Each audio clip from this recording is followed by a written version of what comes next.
wants to become a funeral directors. You see, I do agree with you. Majority of the people who are doing the bulk of the work are people, the hearse, the people in the transportation, the people who are doing casketing. These are people who are in the field there. They're the people who now should be trained about the funeral directing.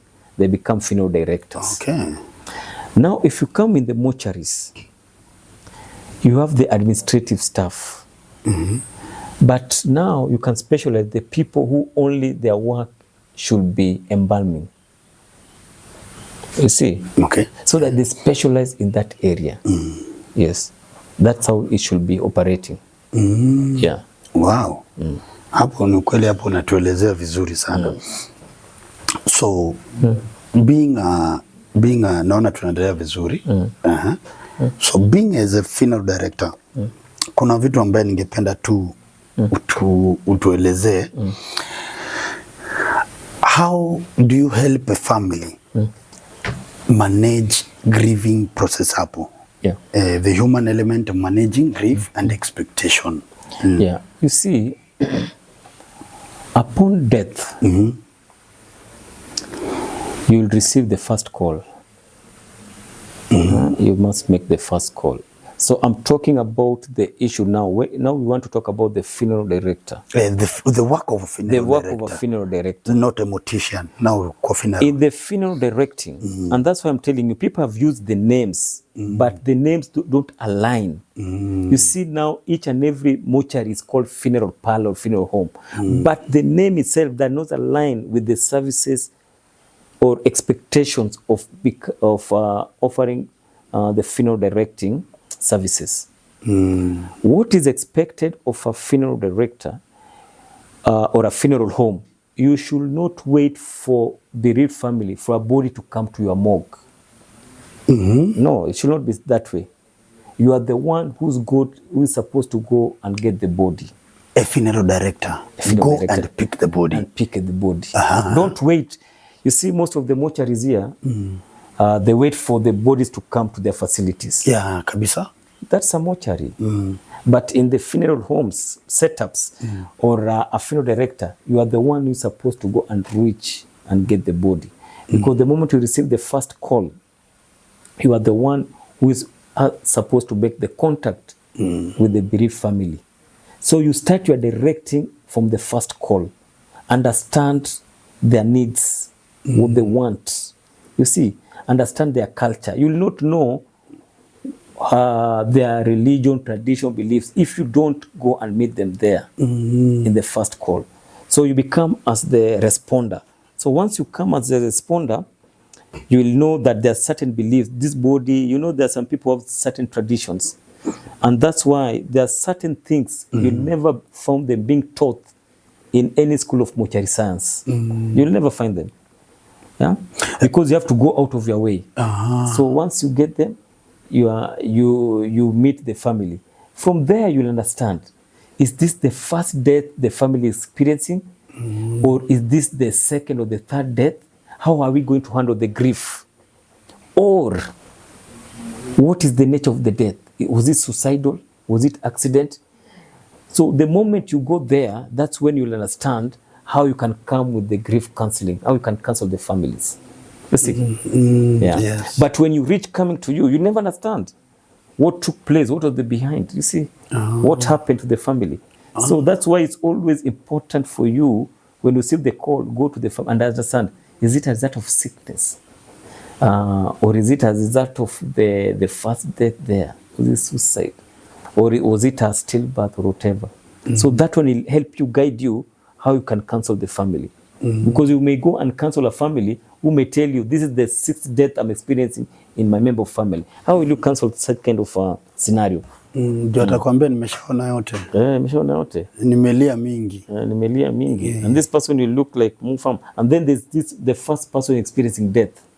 You see the scenarios. Or maybe, and then it depends with the age. Is it a child? Or is it the breadwinner or the old age? So it varies, yeah.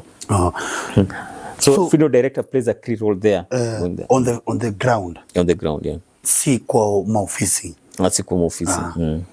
Kuna hawa watu ambaye Kenya bado hatujapata, but you being the president of foundation member of African Federation of Funeral Service, kuna mtu ambaye anafai anaitwa Coronel. Corona. Corona. Yeah. Yeah. So we don't have corona in Kenya. Kenya kulikuwa na hiyo, kuna Corona's Act. But it was implementation. Now it depends with the people who are supposed to taking place about that coronas. Niko, there's a Corona's Act. And it starts to be implemented. So ni vile implementiwa. Iko na imesha hata ina already structures. Ni ile tu sasa, you know how people are very, you know we have so many laws here in Kenya. Zingine hata unafikiria ati ziko, kumbe ziko tu, ni ile tu hazijakuwa actualized. But they are there. Hapo umesema umetufunza kitu mzuri. So au kwanza ndio wanafai kuwa wanaenda na funeral director. No, that one now will depend with the type of death. Unajua coronas ni kama sasa unaona kama polisi, you see when there's a death ile inakuwa suspected, it has to be investigated. So that's where coronas come. Okay. Yeah. Hapo ndo pali ma coronas come, but now you see that is another technical area, more technical, na wale watu wamesoma vizuri, and that's not our line. We should not confuse medicine with what we are doing. Us is purely public health. Public issue. health. Us is public health issue. Okay. Yeah. So what comes to the rebuking of myth and taboos? Hapo unaonaje hapo? Taboos gani ambao using the platform to clear the Hollywood myth of you being ni myth gani unasemanga hii naye kabla itoke Kenya hii ni ngumu hii. Umepatana nayo, umesikia? Zinakuwaga mingi. Nizo mimi nasema nile myth ziko ndio, lakini nile lack of awareness. Nile tu lack of awareness, watu hawajakuwa exposed, watu wako wanajua. Unaona sasa kama kuna kosa unajua sasa huwezi fanya kwa mortuary if you are not educated, you are not going to school to study diploma or certificate mortuary science. You see, so we are demystifying those myths, whatever that has been existing there. Yeah. In Kenya, morticians are not paid well. Walipo vizuri. Shida unafikiri ni gani? That's why if you heard me when I started, and that's why I talked about the association, why we want competent and qualified people. And I told you people, I was saying, at least you need to have a degree or other certain higher level education, and then mortuary science should come in. You see, the reason why they are not paid well, it's one of the reasons is that still they're in the formative stages.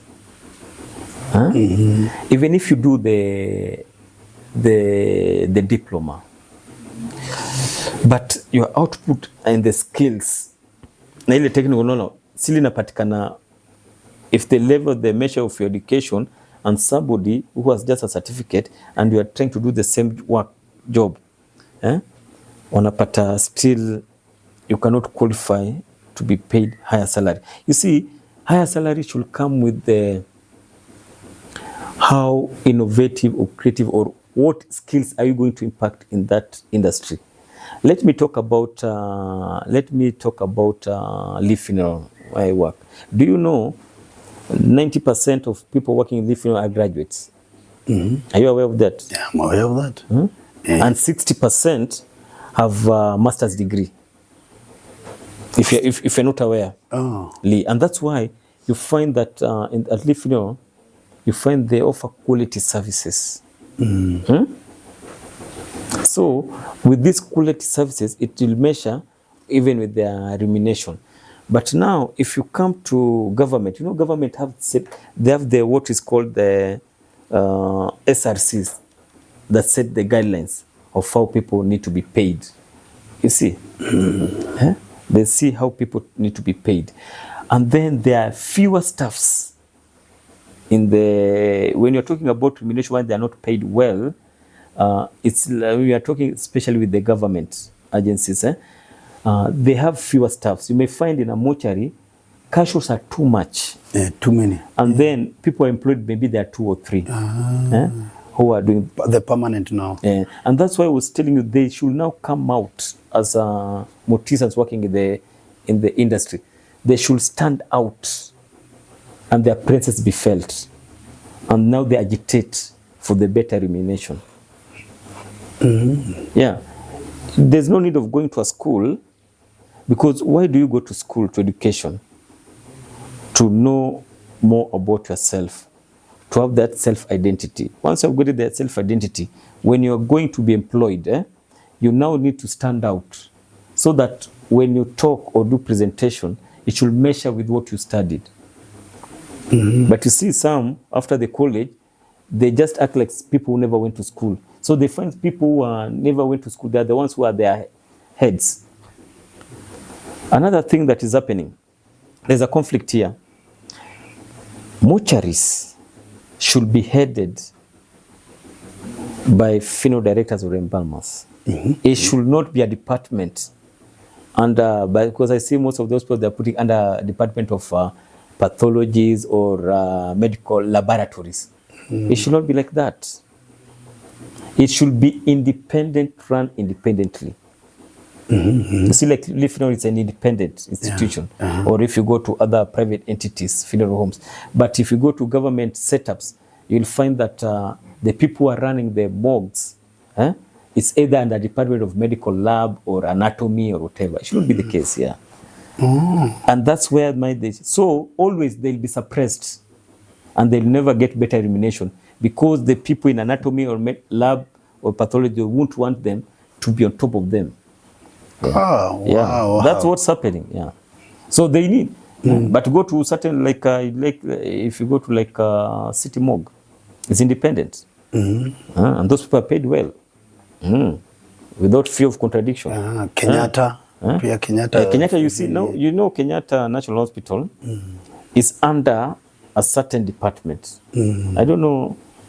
I think it's under Department of Laboratory or whatever. It should be independent. So that they don't second somebody from lab or pathology area or anatomy area. Inafai kuwa ni hivyo independent, run by funeral managers who understand that. By the time they realize they need to get better, it will take time.